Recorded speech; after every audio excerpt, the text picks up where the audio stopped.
Welcome viewers to channel Pratinan. आज के इस वीडियो में हम स्ट्रेस रिएक्शन के बारे में डिटेल में बात करेंगे। जैसा कि हम जानते हैं कि स्ट्रेस या जिसे हम हिंदी में तनाव कहते हैं, हमारे जीवन से या मानव जीवन से जुड़ा हुआ एक ऐसा फैक्टर है जो ह्यूमंस के साथ लाइफ लॉन्ग एग्जिस्ट करता है और मानव जीवन को कई तरह से इन्फ्लुएंस करता है। यह तनाव या स्ट्रेस एक्चुअली में हमारे शरीर में एक रिएक्शन के रूप में काम करता है और यह स्ट्रेस रिएक्शन हमारे माइंड और बॉडी में एक साथ क्रिएट भी होता है। और यह स्ट्रेस रिएक्शन हमारे माइंड और बॉडी पे एक पावरफुल इम्पैक्ट भी डालता है। तो एक तरह से हम कह सकते हैं कि ह्यूमन स्ट्रेस रिएक्शन एक कॉम्प्लेक्स फिजियोलॉजिकल और साइकोलॉजिकल प्रोसेस है जो किसी परसीव चैलेंज या थ्रेट के रिस्पॉन्स में क्रिएट होता है। और यह स्ट्रेस रिएक्शन का प्रोसेस हमारे nervous system, hormonal system, immune system, limbic system या जिसे इमोशनल सिस्टम भी कहते हैं, और इसके अलावा कॉग्निटिव सिस्टम के द्वारा कंट्रोल होता है। स्ट्रेस रिएक्शन को समझना इसलिए इम्पोर्टेंट है क्योंकि यह इफेक्टिव स्ट्रेस मैनेजमेंट और कोपिंग स्ट्रेटजीज को डेवलप करने में मदद करता है। फिजिकल और मेंटल हेल्थ पर इसके इफेक्ट्स को पहचानने में हेल्प करता है। इसके साथ ही शॉर्ट टर्म और लॉन्ग टर्म स्ट्रेस रिस्पॉन्स के डिफरेंसेस को समझने में भी यह हेल्प करता है। अब हम स्ट्रेस रिस्पॉन्स सिस्टम के बारे में बात करते हैं। स्ट्रेस रिस्पॉन्स को मेनली तीन तरह के फिजियोलॉजिकल सिस्टम्स कंट्रोल करते हैं। पहला है नर्वस सिस्टम, जिसमें ऑटोनॉमिक नर्वस सिस्टम का मुख्य रोल होता है। हम इसके बारे में आगे डिटेल में बात करेंगे। दूसरा है हार्मोनल सिस्टम, जिसमें हम हाइपोथैलेमिक पिट्यूटरी एड्रिनल एक्सिस की बात करते हैं। एचपीए एक्सिस यानी हाइपोथैलेमिक पिट्यूटरी एड्रिनल एक्सिस का मतलब है कि हाइपोथैलेमस जो ब्रेन का एक स्ट्रक्चर है, वहां से एक एक्टिविटी की शुरुआत होती है और हाइपोथैलेमस फिर पिट्यूटरी ग्लैंड को सिग्नल भेजता है और फिर पिट्यूटरी ग्लैंड एड्रिनल ग्लैंड को सिग्नल भेजता है और फाइनली एड्रिनल ग्लैंड इस पूरे एक्सिस में एक तरह से फाइनल आउटकम प्रोड्यूस करता है जो एक हार्मोन के रूप में होता है जिसका नाम कॉर्टिजोल या स्ट्रेस हार्मोन है। तीसरा सिस्टम जो स्ट्रेस रिस्पॉन्स में रोल प्ले करता है वो है इम्यून सिस्टम। अब हम बात करते हैं स्ट्रेस की फील्ड में रिसर्च करने वाले एक पायनियर साइंटिस्ट की, जिनका नाम है हैंस सेले। हैंस सेली ने स्ट्रेस का एक मॉडल दिया था जिसे जनरल एडेप्टेशन सिंड्रोम या गैस मॉडल कहा जाता है। इस मॉडल में स्ट्रेस रिएक्शन तीन स्टेज में डेवलप होता है। पहला है अलार्म स्टेज, जिसमें अक्यूट रिएक्शन होता है और इस स्टेज में जो इमीडिएट रिस्पॉन्स व्यक्ति देता है वो फाइट या फ्लाइट का होता है। यहाँ फाइट का अर्थ है या तो हम सिचुएशन का डट के मुकाबला करते हैं यानी फाइट करते हैं, या इसके विपरीत फ्लाइट रिएक्शन, जिसमें हम सिचुएशन से एस्केप करना चाहते हैं या भाग जाना चाहते हैं। लेकिन दोनों ही सिचुएशन फाइट और फ्लाइट में हमारे ब्रेन और बॉडी फिजियोलॉजी में कुछ चेंजेस होने लगते हैं। उदाहरण के लिए अगर हम रात में अकेले जा रहे हो और पीछे से कोई आवाज आने लगे तो उस सिचुएशन में हम या तो पीछे मुड़कर उस आवाज को फेस करेंगे या भागना बेहतर समझेंगे। दोनों ही कंडीशन में हमारी हार्ट बीट बढ़ेगी, सांस तेज चलने लगेगी, ब्लड प्रेशर इंक्रीज हो सकता है और हमें अपने एनवायरनमेंट के प्रति बहुत ज्यादा अलर्ट हो जाएंगे। दूसरा स्टेज है रेजिस्टेंस स्टेज, जिसमें अडेप्टेशन होता है और इसमें कोपिंग और फिजियोलॉजिकल एडजस्टमेंट्स होने लगते हैं। पिछले उदाहरण के अनुसार अगर आवाज की डायरेक्शन में मुड़ने पर या वहां से भाग जाने के बाद जब हम समझते हैं कि अब हम खतरे से बाहर हैं तो हमारी सांस सामान्य हो जाती है और हार्ट बीट नॉर्मल होने लगती है। इसका मतलब हम उस सिचुएशन की रियलिटी को समझकर उसके साथ अडेप्ट कर लेते हैं।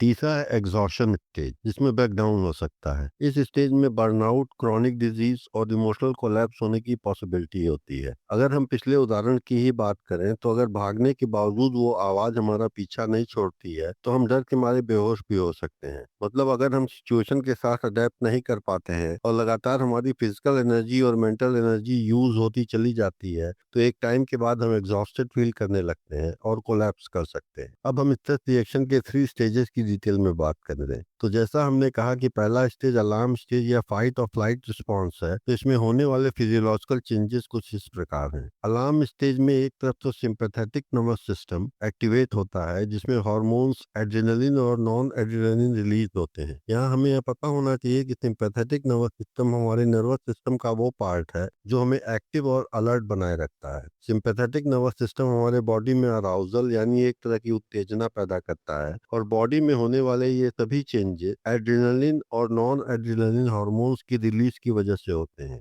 ये दोनों हार्मोन्स हमारे बॉडी के डिफरेंट ऑर्गन्स पे अपना इम्पैक्ट डालते हैं। सिंपैथेटिक नर्वस सिस्टम के एक्टिवेशन के साथ ही दूसरी तरफ एचपीए एक्सिस, जिसकी बात अभी हम कर चुके हैं, एचपीए एक्सिस यानी hypothalamic pituitary adrenal axis activate होता है। एचपीए एक्सिस का मतलब है कि हाइपोथैलेमस जो ब्रेन का एक स्ट्रक्चर है, वहां से एक एक्टिविटी की शुरुआत होती है जो पिट्यूटरी ग्लैंड तक सिग्नल भेजता है, और फिर पिट्यूटरी ग्लैंड एड्रिनल ग्लैंड को सिग्नल भेजता है, और फाइनली एड्रिनल ग्लैंड इस एक्सिस में जो फाइनल आउटकम प्रोड्यूस करता है जिसे कॉर्टिजोल या स्ट्रेस हार्मोन कहते हैं। जब बॉडी में कॉर्टिजोल रिलीज होता है तो बॉडी में बहुत सारे चेंजेस होते हैं, जिसमें एक चेंज है ब्लड शुगर का बढ़ना, और जब ब्लड शुगर का जो बॉडी में इंक्रीज होता है, यह एनर्जी मोबिलाइजेशन में मदद करता है। अर्थात इस फाइट या फ्लाइट की इमरजेंसी सिचुएशन से निपटने के लिए हमारे पास एक्स्ट्रा एनर्जी बॉडी में अवेलेबल होती है। अलार्म स्टेज में होने वाले कुछ और फिजियोलॉजिकल चेंजेस इस प्रकार हैं। हमारे ब्रेन का एक स्ट्रक्चर एमिगडाला हाइपोथैलेमस को ट्रिगर करता है, और हाइपोथैलेमस एड्रिनल को ट्रिगर करता है, जैसा कि हम बात कर चुके हैं। हार्ट रेट और ब्लड प्रेशर बढ़ता है, ब्रीदिंग रैपिड होने लगती है, ऑक्सीजन सप्लाई बढ़ती है, हमारे आंखों के प्यूपिल डायलेट होते हैं और विजन शार्प हो जाती है, डाइजेस्टिव और इम्यून सिस्टम टेम्पररी सप्रेस हो जाते हैं, स्वेटिंग यानी पसीना भी आता है जो बॉडी टेम्परेचर को कंट्रोल करता है। अलार्म स्टेज के कुछ एग्जाम्पल्स इस प्रकार हैं। किसी जंगली जानवर का सामना करना, एक बहुत बड़ा एग्जाम देने से पहले होने वाली नर्वसनेस, या फिर किसी कार एक्सीडेंट से बचने के बाद एक सडन एनर्जी का बूस्ट होना। दूसरा स्टेज जो है वो है रेजिस्टेंस स्टेज या अडेप्टेशन या कोपिंग फेज भी इसे कहते हैं। इसमें जो चीजें होती हैं वो कुछ इस प्रकार हैं। अगर स्ट्रेसर बना रहता है तो बॉडी खुद को एडजस्ट करने की कोशिश करती है। कॉर्टिजोल लेवल मॉडरेटली हाई रहता है ताकि बॉडी को ब्लड में बढ़े हुए शुगर लेवल से सस्टेन्ड एनर्जी या लगातार एनर्जी मिलती रहे। पैरासिम्पैथेटिक नर्वस सिस्टम को कम करने की कोशिश करता है। यहाँ पर यह समझना जरूरी है कि जहाँ सिंपैथेटिक नर्वस सिस्टम बॉडी को एक्टिवेट और अलर्ट करता है, वहीं पैरासिम्पैथेटिक नर्वस सिस्टम हमारी बॉडी को रिलैक्स करता है। पैरासिम्पैथेटिक नर्वस सिस्टम का एक और नाम है रेस्ट एंड डाइजेस्ट, जो इसके रिलैक्सेशन रिस्पॉन्स के बारे में बताता है। रेजिस्टेंस स्टेज में कॉर्टिजोल और एड्रेनलिन का कंट्रोल रिलीज होता है, इम्यून सिस्टम सप्रेस होता है, व्यक्ति के बीमार पड़ने की संभावना बढ़ जाती है, मेंटल एग्जॉशन हो सकता है, क्रॉनिक स्ट्रेस की सिचुएशन में कॉग्निटिव एफिशिएंसी कम हो सकती है। रेजिस्टेंस स्टेज के कुछ एग्जांपल्स इस प्रकार हैं। स्टूडेंट जो एकेडमिक स्ट्रेस के साथ एडजस्ट कर रहा हो, प्रोफेशनल्स जो जॉब स्ट्रेस से निपटने के लिए प्रोडक्टिविटी स्ट्रेटजीज यूज करता है, एक सिपाही जो लड़ाई में लगातार अलर्टनेस मेंटेन करता है। तीसरा स्टेज है एग्जॉशन स्टेज या बर्नआउट। एग्जॉशन स्टेज में बर्नआउट या ब्रेकडाउन भी हो सकता है। एग्जॉशन स्टेज में कुछ इस प्रकार से चीजें होती हैं। अगर स्ट्रेस बहुत अधिक और लंबे समय तक जारी रहता है तो बॉडी के रिसोर्सेज खत्म होने लगते हैं। हाइपोथैलेमिक पिट्यूटरी एड्रिनल एक्सिस का ओवर एक्टिवेशन हो जाता है, और कॉर्टिजोल, जिसे स्ट्रेस हार्मोन कहते हैं, वो लगातार हाई लेवल्स मेंटेन करता है। इसके अलावा क्रॉनिक फैटिग, इमोशनल नंबनेस और सीवियर हेल्थ कॉम्प्लिकेशंस क्रिएट हो सकते हैं। एग्जॉशन स्टेज के जो फिजियोलॉजिकल और साइकोलॉजिकल इफेक्ट हैं वो कुछ इस प्रकार हैं। पहला है फिजिकल ब्रेकडाउन, जिसमें diabetes, high blood pressure, heart disease का खतरा रहता है। इम्यून सिस्टम सप्रेशन हो जाता है, जिसकी वजह से क्रॉनिक इन्फेक्शन और इन्फ्लेमेशन हो सकता है। मसल्स में टेंशन होने लगता है, डाइजेस्टिव इश्यूज और हेडेक्स भी दिखाई दे सकते हैं। दूसरा है कॉग्निटिव इम्पेयरमेंट, इसमें मेमोरी प्रॉब्लम और अटेंशन इश्यूज हो सकते हैं। डिसीजन मेकिंग और प्रॉब्लम सॉल्विंग एबिलिटीज कमजोर होने लगती हैं। और तीसरा है इमोशनल कोलैप्स, एंजाइटी, डिप्रेशन और इमोशनल नंबनेस दिखाई दे सकती है। एग्जॉशन स्टेज के कुछ एग्जाम्पल्स इस प्रकार हैं। बर्नआउट एक्सपीरियंस करने वाला एक केयर गिवर, जब कोई व्यक्ति किसी क्रॉनिक इलनेस से जूझ रहे फैमिली मेंबर की देख रेख करता है तो वो एग्जॉशन का शिकार हो सकता है। फाइनेंशियल इश्यूज को फेस कर रहा एक कॉर्पोरेट एम्प्लॉय, या फाइनल एग्जाम्स के बाद एग्जॉशन की फीलिंग महसूस करने वाला एक स्टूडेंट। अब हम बात करते हैं स्ट्रेस रिलेटेड न्यूरोबायोलॉजिकल मैकेनिज्म्स की। अब इसमें हम पहली जो बात करेंगे वो एचपीए एक्सिस की बात करेंगे। हम यह देखने की कोशिश करते हैं कि एक्सिस कैसे काम करती है, लेकिन उसके पहले हम थोड़ा सा हाइपोथैलेमस जो ब्रेन का स्ट्रक्चर है उसके बारे में बात करते हैं।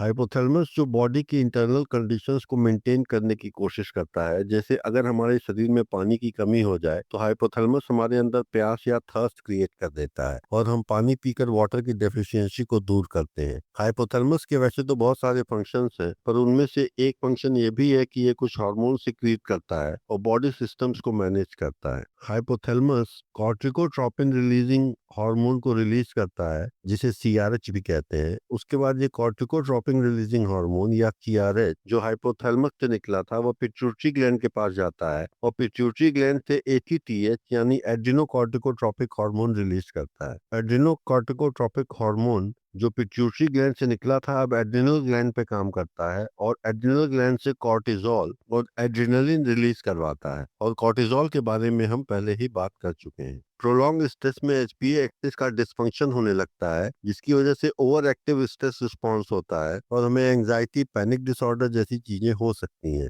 प्रोलॉन्ग स्ट्रेस से इम्यून सिप्रेशन भी हो सकता है और इसके परिणाम स्वरूप फ्रीक्वेंट इन्फेक्शंस और क्रॉनिक डिजीज भी हो सकती हैं। मेटाबॉलिक डिसऑर्डर्स जैसे इंसुलिन रेजिस्टेंस, ओबेसिटी के भी चांसेस बढ़ जाते हैं। अब हम बात करते हैं बॉडी में पाए जाने वाले एक और सिस्टम, जिसे ऑटोनोमिक नर्वस सिस्टम कहा जाता है। ऑटोनोमिक नर्वस सिस्टम के दो मेजर डिवीजन है, सिंपैथेटिक नर्वस सिस्टम जिसे फाइट और फ्लाइट रिस्पॉन्स भी कहते हैं, और पैरासिम्पैथेटिक नर्वस सिस्टम जिसे रेस्ट और डाइजेस्ट रिस्पॉन्स भी कहते हैं। लगातार सिंपैथेटिक नर्वस सिस्टम के एक्टिवेशन के कारण हाइपरटेंशन, डाइजेस्टिव प्रॉब्लम और रैपिड हार्ट रेट हो सकते हैं और इसकी वजह से रिलैक्सेशन और रिकवरी में कठिनाई होती है। हमारे ब्रेन में एक और सिस्टम पाया जाता है जिसे लिम्बिक सिस्टम कहते हैं। यह लिम्बिक सिस्टम हमारे इमोशनल प्रोसेसिंग और मेमोरी में एक इंपॉर्टेंट रोल प्ले करता है। लिम्बिक सिस्टम का एक स्ट्रक्चर या पार्ट होता है एमिगडाला। एमिगडाला हमारे फियर परसेप्शन और थ्रेट डिटेक्शन में मदद करता है। जब एमिगडाला ओवर एक्टिव होता है तो हमें क्रॉनिक एंजाइटी और हाइटेंड फियर रिस्पॉन्स दिखता है। जो ट्रॉमा के पेशेंट्स होते हैं उनमें अक्सर एमिगडाला की हाइपर एक्टिविटी दिखाई देती है। लिम्बिक सिस्टम का दूसरा स्ट्रक्चर है हिप्पोकैम्पस। हिप्पोकैम्पस का मेन रोल तो मेमोरी में होता है, लेकिन स्ट्रेस रेगुलेशन में भी ये अपनी भूमिका निभाता है। बहुत ज्यादा क्रॉनिक स्ट्रेस की सिचुएशन में हिप्पोकैम्पस श्रिंकेज हो सकता है। इसका मतलब है एक तरह से हिप्पोकैम्पस सिकुड़ सा जाता है, और यह सिकुड़न इसलिए होती है क्योंकि हिप्पोकैम्पस में सेल डेथ होने लगती है और उसके सेल्स के बीच की कनेक्टिविटी भी रिड्यूस हो जाती है, और इसके परिणाम स्वरूप मेमोरी इम्पेयरमेंट्स हो सकते हैं। मेमोरी इम्पेयरमेंट से यहाँ मतलब है कि आपको चीजों को याद करने में मुश्किल हो सकती है, फॉरगेटफुलनेस बढ़ने लगती है, आपके डेली रूटीन की एक्टिविटीज पे भी इसका असर पड़ सकता है। अब हम ब्रेन के ही एक और स्ट्रक्चर की बात करेंगे जिसे प्रीफ्रंटल कॉर्टेक्स कहते हैं। प्रीफ्रंटल कॉर्टेक्स हमारी डिसीजन मेकिंग और इमोशनल रेगुलेशन में एक इंपॉर्टेंट रोल प्ले करता है, और ऐसा देखा गया है कि क्रॉनिक स्ट्रेस की वजह से हमारा प्रीफ्रंटल कॉर्टेक्स ठीक से काम नहीं कर पाता है और हम इम्पल्स कंट्रोल की एबिलिटी को लूज करने लगते हैं, और इसी के साथ हमारा इमोशनल कंट्रोल भी डिस्टर्ब हो जाता है। इसका मतलब कि हम अपने गुस्से या अपने डर पर कंट्रोल नहीं रख पाते हैं। अब हम देखते हैं स्ट्रेस के इमोशनल और साइकोलॉजिकल एस्पेक्ट्स को। पहला है ब्रेन परफॉर्मेंस और स्ट्रेस। हम देखते हैं कि माइल्ड स्ट्रेस हमारे अलर्टनेस और प्रॉब्लम सॉल्विंग को इम्प्रूव करता है। जैसे किसी एग्जाम का डर हमें अलर्ट और अटेंटिव बना देता है। एग्जाम के एक दो दिन पहले हम स्टडी मटेरियल ज्यादा जल्दी से समझ सकते हैं या हम समझ पाते हैं और वो हमें जल्दी याद होता है। वहीं दूसरी तरफ क्रॉनिक स्ट्रेस हमारे मेमोरी और कंसंट्रेशन को कमजोर कर सकता है। अगर हम एग्जाम वाला एग्जाम्पल लें तो हम पाएंगे कि एग्जाम का बहुत ज्यादा स्ट्रेस ले लेने से हमारी लर्निंग, मेमोरी और फोकस तीनों ही डिसबैलेंस हो जाते हैं और हम जल्दी ही गिव अप कर देते हैं। दूसरा है emotional reaction to stress. Mild stress, जिसे पॉजिटिव स्ट्रेस या यू स्ट्रेस भी कहते हैं, वह हमारे लिए मोटिवेशनल हो सकता है। स्ट्रेस अगर एक मॉडरेट अमाउंट में है तो वो एक एक्साइटमेंट, एनर्जी और ऑप्टिमल अराउजल क्रिएट करता है। उदाहरण के लिए अगर हम किसी नए देश में घूमने जा रहे हैं तो एक तरफ हमें एक फियर ऑफ अननोन होता है, दूसरी तरफ एक एक्साइटमेंट, क्यूरियोसिटी भी होती है। लेकिन सीवियर या chronic stress anxiety, mood swings और डिप्रेशन का कारण बन सकता है। अब हम स्ट्रेस से जुड़े हुए बिहेवियरल रिस्पॉन्स की बात करते हैं। स्ट्रेस के साथ जब हम एक पॉजिटिव वे में डील करते हैं तो हम अडेप्टिव बिहेवियर्स अपनाते हैं, जैसे meditation, problem solving, social support. लेकिन वहीं जब हम स्ट्रेस के साथ एक नेगेटिव वे में डील करते हैं तो हम मेल अडेप्टिव बिहेवियर्स अपनाते हैं, जैसे सब्सटेंस अब्यूज, एग्रेशन, अवॉइडेंस। तो जैसा कि हम जानते हैं कि तनाव या स्ट्रेस हमारी लाइफ का एक हिस्सा है जो सारे जीवन में हमारे साथ अलग अलग समय पर अलग अलग रूपों में बना रहता है। हम इस स्ट्रेस को कैसे फेस करते हैं वो हमारे जीवन की दिशा को निर्धारित करता है। Over eating, smoking, drinking, alcohol भी स्ट्रेस को मैनेज करने के तरीके हो सकते हैं कुछ लोगों के लिए, लेकिन यह तरीके लॉन्ग रन में व्यक्ति को फिजिकली, इमोशनली, सोशली बहुत नुकसान पहुंचाते हैं। वहीं दूसरी तरफ मेडिटेशन, एक्सरसाइज, म्यूजिक जैसी एक्टिविटीज भी स्ट्रेस को मैनेज करती हैं और यह व्यक्ति को बिना कोई हानि पहुंचाए उसको बेहतर तरीके से लाइफ स्ट्रगल से निपटने के लिए तैयार करती हैं। तो फाइनली हम कह सकते हैं कि ह्यूमन स्ट्रेस रिस्पॉन्स एक इवोल्यूशनरी एडेप्टिव प्रोसेस है, लेकिन क्रॉनिक स्ट्रेस मैल एडेप्टिव हो सकता है। हमने 3 स्टेज की बात की स्ट्रेस में: अलार्म स्टेज, रेजिस्टेंस स्टेज और exhaustion stage. Short term stress productive हो सकता है, लेकिन long term stress health risk पैदा कर सकता है। इफेक्टिव कोपिंग स्ट्रेटजीज जैसे meditation, cognitive behavioural therapy, exercise, social support stress management को हेल्दी वे में मैनेज करने में हेल्प करते हैं। Thank you viewers for watching channel प्रतिनाथ।